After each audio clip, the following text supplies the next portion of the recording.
match, a better opponent versus Secret, but in a match where Vici plays like a Chinese team, maybe because you understand each other better, so you actually have a solution to deal with Vici. So it doesn't mean that because Vici can deal with Secret better, they're going to beat EHOME for sure. Yeah, they have to get there first. And EHOME, obviously they've had a chance to review the tape. As you mentioned, they are changing up the game plan of this series. So guys, for those wondering or just kind of tuning in or curious what exactly is going on, ISIS is just sorting out some issues with the sound. I guess that's for the team speak. So obviously the players need to be able to hear each other, Winter. Kind of important. You know, actually that was interesting at TI2 because a lot of the Western players, they were entirely used to using TeamSpeak or Ventrilo or Skype. We just yell at each other. All the Asian players were used to just playing in LAN cafes and often wouldn't even wear headphones in the booth. They'd just be screaming at their teammates, and it worked really well. And in fact, CDEC had never actually used TeamSpeak before at, I think it was it MLG or ESL? I think it was ESL. You know, if I'm sitting next to you, I'm yelling, "Stun, you dumbass!" So you won't be wanting to sit next to me in a cyber cafe. Yeah. You actually get pretty loud. You're normally very mild-mannered, but when you're playing Dota, the gloves come off. It gets vicious. Not a nice guy. Most of the C players are very loud because we are used to playing at LAN cafes. Do you want to give us your best, like, hype, impression? No. Yell at me like I've just ruined your game, Winter. Come on! I just did. I said, "Dumbass." Fair enough. That's the best you got, huh? I'm not even remotely phased. Yeah, you know you're that teammate that if I'm the Skyraf and you are the Batrider, you lasso and you move away from my ulti and I'll be yelling at you. Oh no, I'll be playing Tiny and I'll just toss you into their team if you talk to me like that. Yeah, then I'll start feeding the courier. I'll hide your items in the trees. I'm gonna be reporting you every game, don't worry. So for those who don't know, Winter is a master of reports. He prides himself on every report being successful. You always get more. But you're also reporting a lot. Yeah, I'm rewarded for making the pubs for everyone better. You're making Dota a better place. You're cleaning up the streets. So, still waiting on the audio fix, guys. Not really sure. Dude, I'm doing that for you. What? For the NA pubs. Take out the trash. Because you're always raging. I thought you were moving to Europe. Arise has requested that you relocate. Yeah. Magnus's forgotten son. Too bad. Too bad. No, it's not as easy as this. Long break here. So, well, the teams are definitely going to have a lot of time to talk about the lanes. Let's look at the matchup here as far as the actual draft goes. We're going to see Vici Gaming, Shadow Fiend mid, pretty obvious. Most likely the Burning Queen of Pain safe lane. FY is going to be on the Shaker, so he'll be the one looking to support Super, maybe set up some kills potentially. You'll have the Ice off-lane Slardar. And I know some teams have tried to run this as a one position, but a little bit more frequently we see it in the off lane. And then the key thing for me for Vici is the silencer pick, Winter. If Fenrir has a good start, they can really shut down EHOME in the mid game. It's not only that, I think the BH versus Earthshaker matchup is also crucial for the early laning phase, because Earthshaker will be looking to help make sure that the SF has a good start. You make sure it doesn't die in the lane, you make sure it gets stacks ready, and BH is always there to scout things out, maybe block the stack in the early stage. Maybe we'll see an early TP from the BH just to place some sentries or wards to block the SF camps. So those are the things that we need to look out for the early game, for the EHOME to actually get it done. Because if you slow down the SF, you essentially slow down the 5-man, because SF is the mech builder for that team. We talk about slowing down SF a lot, but it's very rare that it actually works when he's Radiant. Like, maybe you kill him once or twice. He usually has that quad stack. Rarely do you see teams actually walk in and steal it. Honestly, not even that often do they try to ward it. Do you feel like more teams should be contesting that early, or is it just the nature of the matchup that you can't really get in there in the jungle? Sometimes it depends on the draft though. If you have a big team fight ultimate, like a Phoenix Supernova or Tidehunter Ravage, then you can actually try and contest. But for EHOME's lineup this game, it's probably going to be difficult, but maybe you want to just block them at least and you focus on stacking Ancients for TA. I think that could also be a good idea for EHOME. Because like I agree, it's going to be hard for them to contest without any big ultimates, whereas Vici has so many big ultimates on their lineup. Yeah, on the side of EHOME, you've got one of the most popular dual cores in the patch right now. It's the TA Ember, but they're lacking their friend, the Darkseer. They actually opted to ban it. Vici had the first pick in the second stage and did not want to risk that going the other way. Do you know why? Why? You always give this guy tasks if you can. Yeah, that's true. And he's just so good at it, you don't want to change up the roles, even if potentially you could. Yeah, if I'm if I'm the team captain, I'll always put this guy on task. if Honestly, possible. they should not have won that first game in last year. It's like 11 played out of his mind to take that away. Even Need to back do it at the again. qualifiers, like when I was casting with Parker, we were talking, oh, this guy is the best task. All right, well, this is the best place to watch Dota in the world right now, folks. The Suntec Convention Center, EHOME versus Vici. We are finally underway. Game 1, all audio issues hopefully resolved for the teams. Here we go. Vici on the Radiant side, it will be EHOME, the Dire. They start trucking down bottom. 5 heroes grouped up. Looks like they do want to get up in the Shadow Fiend's grill nice Yeah. and early. And the Earthshaker actually TP down early. He was expecting what I talked before. I expected the BH to actually TP down to play swords, but they didn't actually do that. But FY anticipated that the BH would TP, so he was already here ready with his sentry. Great positioning by FY, or is it? Maybe not. Lanham's got a lift. The follow-up's coming through. Chucking him back. He will have a fissure trying to find the opening, but the shards, they push him into no man's land. 11. Oh, maybe. Tango through. Yeah. Hello. Nice try, FY, but down he goes. Committed the sentry as well. I'm not even sure if that was intentional for 11, but my god, the man's a magician on Tusk. It's not intentional. He just wanted to block him off, but it actually worked out so much better for him. So he got the kill. That was what they needed. They're going for more! That one! They found Fenrir. Oh, he's trapped, but Kaka also trapped out a bit. Unfortunately, they start getting trees frantically, and Fenrir runs back into them. He panics! He will go down as well. EHOME already off to the hottest start they've had against Vici in a long time. 2 shots, 2 kills. That's why you first pick task for this guy. That's why you maybe start banning it or taking it away. Jeez. Vicious. ISSS is going to start pulling the creep because there's no one here to actually stop him from doing that. He's going to try and reposition the creep wave so that he actually gets more experience overall. CTY will get there, look for the block, but ooh, come with me, creeps. I've got a new place for you to go. Yeah, he's going to try and keep it in front of the tower around this area as much as possible. So they do get the sentry down mid, of course. You're up against the bounty hunter, but for now, the bounty, he's decided to make bottom his home. Thoughts on this, Winter? Pressuring the Queen of Pain early? Yeah, Who, by the way, has dust. They got a few kills early, so I think the BH can basically do whatever he wants right now. Pressure the Queen or pressure the SF or place deep wards. He wants to do a little bit of everything. 11, not too far off that level 2, at which point maybe we see the snowball shards combo and they go for it. Lanham also has the lift available. FI moves into position. Not sure if Vici realized that there's somebody around. Oh, they found Kaka.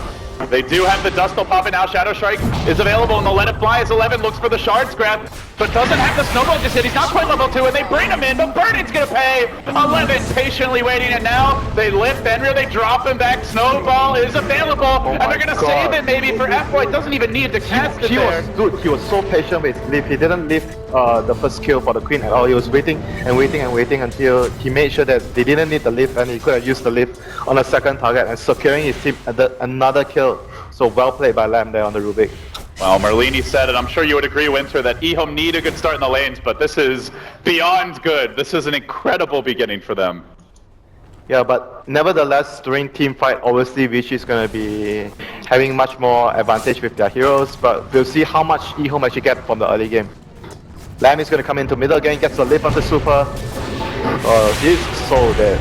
There's the Fade Bolt. Fenrir too late, in fact. Old Chicken will punish him as well for his insolence. Gives him the extra auto attack there.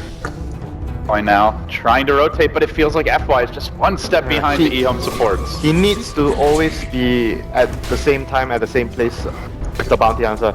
He can't really react towards the Bounty Hunter because as an Earthshaker, you need to preemptively anticipate where the opponent supports are ganking and you have to be there early to help stop the gank from happening. Well, speaking of the gank, look what's coming top lane now. We have Lanham out of mana currently, doesn't have the clarity and would have to break this invis ring to use it. They don't have the mango on the carry. Sometimes you see the carries having mango and it's going to be useful in this sort of situation. I think he's a little bit short on the mana for the combo, but they're going to be in this with auto attacks. Going in, Ice committee on the CTY here, Lanham. Trying to bait forward, he will have the lift available now. CTY salving up, Ice though. He's a tanky one, 6 armor, will be able to get away. No, we haven't really been talking much about the matchup here because they were actually focusing so much on shutting down bottom. ISSS have been getting a lot of farm and experience at top, and Slada is really good versus Ember because Ember has really low base armor at the start of the game. So they settle now into a 2-1-2, Winter.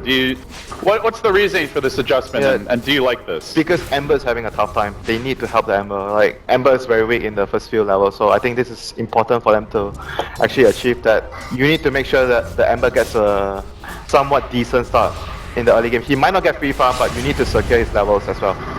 And he is farming really well, but he, as you point out, he's taking a ton of harassment, had to use a lot of regen down to just one tango. I think without the Rubik there, he definitely doesn't have this much amount of farm. He was sort of on even terms with the Slada before that, but because the Rubik arrived, so Slada couldn't really pressure him as much as before.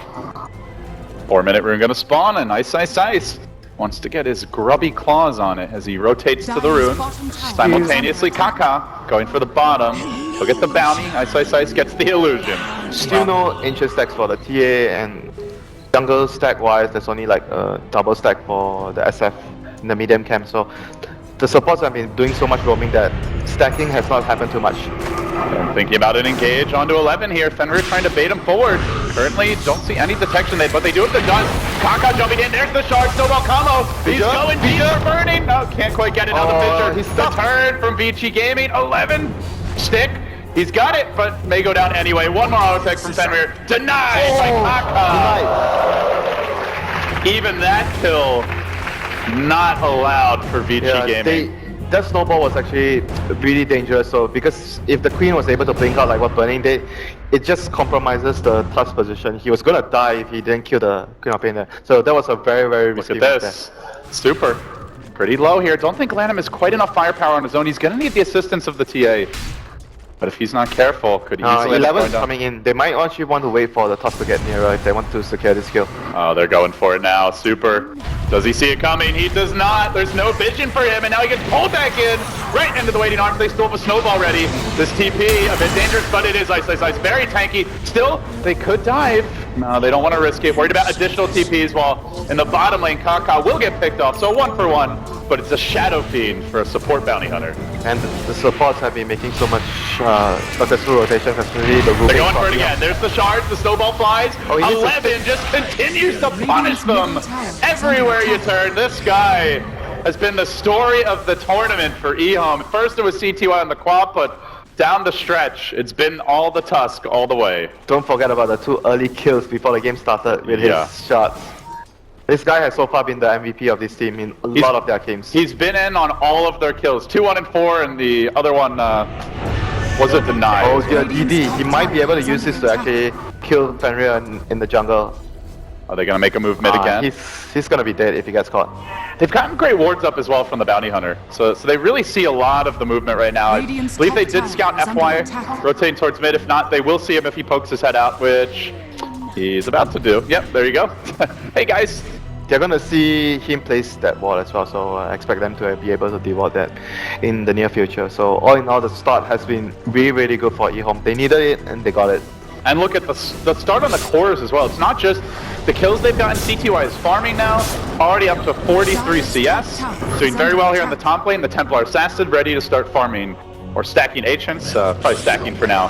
The CTY, oh, has the triple remnant. Just needs the chains to cool down before you can go for the kill there on Ice. Yeah, and Ice had a lot of stick charges as well, so that was not an easy kill for him to get if he wanted to dive in. But so far, everyone has been getting quite good CS on, on EHOME. Ember has 48 CS, TA is on even terms with the Shadow Fiend because Shadow Fiend has done some jungling, and Tusk is almost on even with the Queen of Pain as well, but they got more kills obviously. So I'm really feeling like Vici's vision is just not good enough right now. Like they can't see any of these supports. Because they are very, reactive towards the Bounty Hunter and the Rubik moving around, so they can't really move out and get deep wards compared to what EHOME has done in this game. And they're trying to remove EHOME's vision, but they're not quite able to. As Burning gets jumped on, he will blink away. At the last second, back in the trees. 11 will get punished, taken down, but it requires a 4-hero rotation to do it. Still bringing down the highly level Tusk. Definitely worth it. Now they chase for more. They have a mango. Ice sprinting. Lanham, no lift available. He's going to need to juke this, but you can't juke the amp damage. In a lot of trouble. Fissure will barely connect. Now the follow-up crush, and Lanham looks like he will be going down. Pops the stick, not enough. Oh. Will fall. The Bounty Hunter, they saw him, I think. They don't have dust, so he's fine. They can't follow it up. Chicken, he's not afraid. Drops the trap, runs right in, gets amped up for his trouble. Are they gonna try and go on him here? They do have the Mango, they've got the stick charges. There's the first stun. Shadow Fiend even arrives. Also wants to get involved, and now the shards come out, grabbing Super. It's just the Shadow Fiend again. 11 out of his mind will find one, and then CTY looks for more. 5 heroes swarm into EHOME's backyard. Or Vici Gaming's backyard, which has now pretty much become EHOME's backyard, and they take it over. This pass is just single-handedly destroying Vici Gaming right now with his shots. Oh my god. Every shard, it just feels like a magical gift from heaven. This guy's like one shot, one kill. It's a slogan. Let's get him a t-shirt with it. And they're getting so much map control right now, and the SF and the Queen of Pain have no room to farm. And not only that, because Lara has to get to the point where he's able to farm his blink, because the game has been going so bad for them, and he can't really rely on the SF or the Queen to make space at this moment. So I expect the dagger from the Lara to come really late, or he's just gonna be relying on maybe participating in kills where they seem to get his dagger. I don't foresee ISSI being able to farm a dagger in the near future. Well, they finally got that ward up that I was saying I felt like they needed Winter. And they do scout 2 heroes off in the jungle, but at the same time, they're not really farming right now. The Silencer desperately trying to get his level 6 top lane. Has cracked level 5 now. Creeps are going to walk in and start harassing. Is it good enough? Diving on the ice there. They're going to engage, perhaps. TP gets forced out. A stagger retreat is the way to go here, but Old Chicken does get caught a bit under the tower. While that's happening, CTY finds the solo kill, and the Silencer is desperately trying to get his level 6, but doesn't quite have it yet. Big crush to try and turn this. Not enough, though. They need a little more firepower. Burning gets chunked out. Old Chicken, a few seconds until refraction. He might get it off in time. Oh, denied again, and now they search for more. Ice. Executed in front of his friend. 4 down. Likely to be 5. Snowballs are coming to raises. They need more. Snowball, come and get him.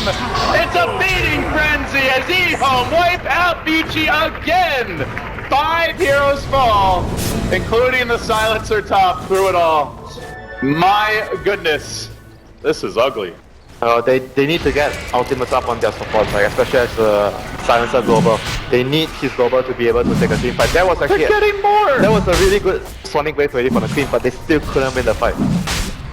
Look at this. Even more coming the way of EHOME now.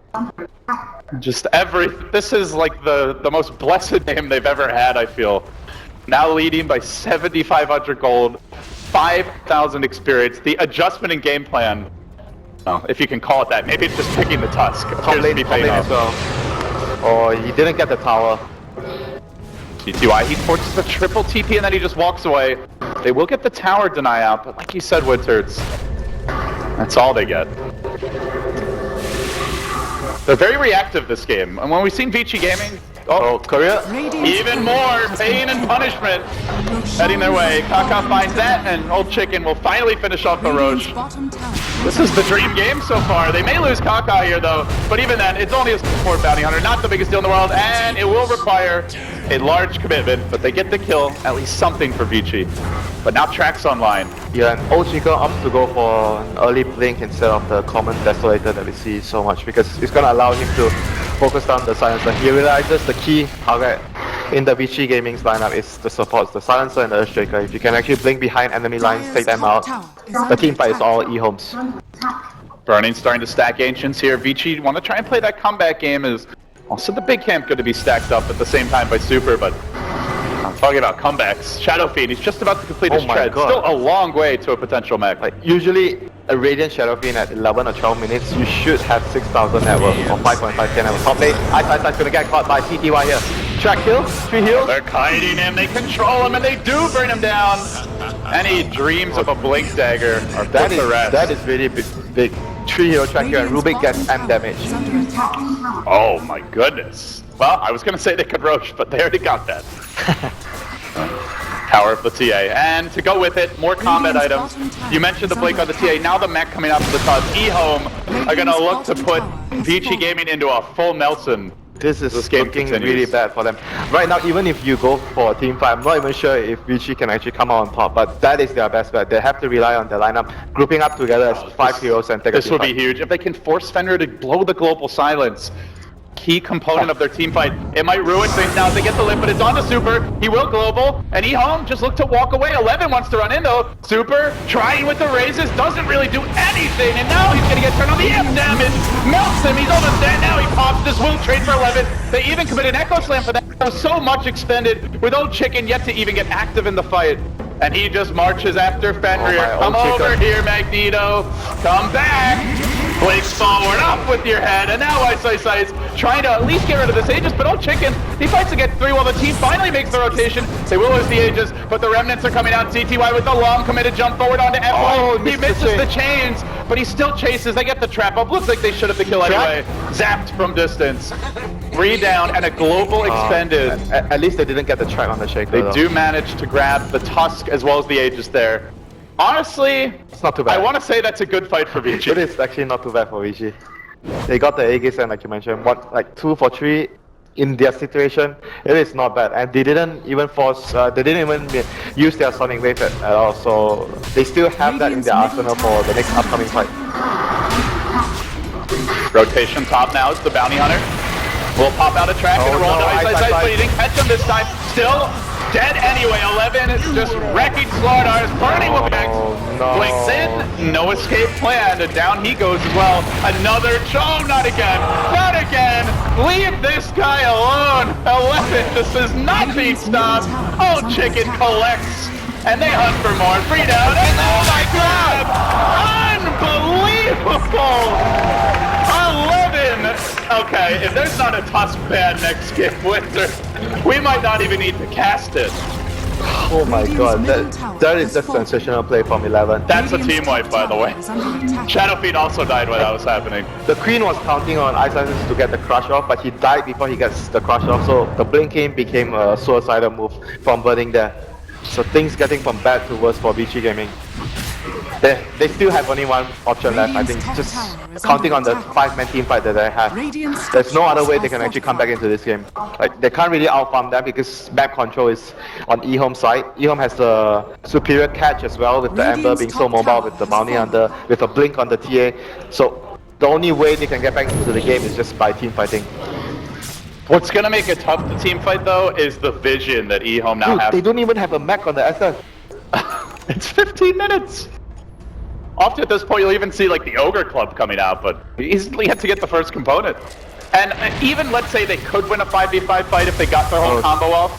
How are they gonna sneak up? They're trying right now. Well, they're gonna team fight, but it's everyone just for CTY. So they commit a global. They end a dominate streak. That is a very big kill for Vici Gaming. Fenrir are the one to get the last hit, which will delay the Blink Dagger quite a bit, unfortunately. But that was still a very expensive kill. It was global plus Echo Slam. 2,000 gold kill, but it may cost them an objective now, as EHOME will have a nice window of opportunity to turn this around. I agree. Once the Ember actually revives from his death, they'll be able to just take towers or even... there's no Roshan, so I guess it's only taking towers there for them. They have... Look at their vision. Look at their vision. That's what I was saying. This is ridiculous. Oh my god. Charge come out, Super dodges it, but the TA comes through anyway. Pow! Shadowfiend down, looking for more. FY desperately trying to chase down him. There's a Deso out already, and now the Fisher's gonna get stolen by Lanham. They tried to deny him his Shaker, but the Lanham Shaker finds its way into the game anyway. Steals the Fissure, makes the play, and now they hunt Fenrir. It's another team wipe. GG! See you later, Vici. EHOME came to play in game number 1, and 11 gives them the ... What are you thinking of banning my Tusk?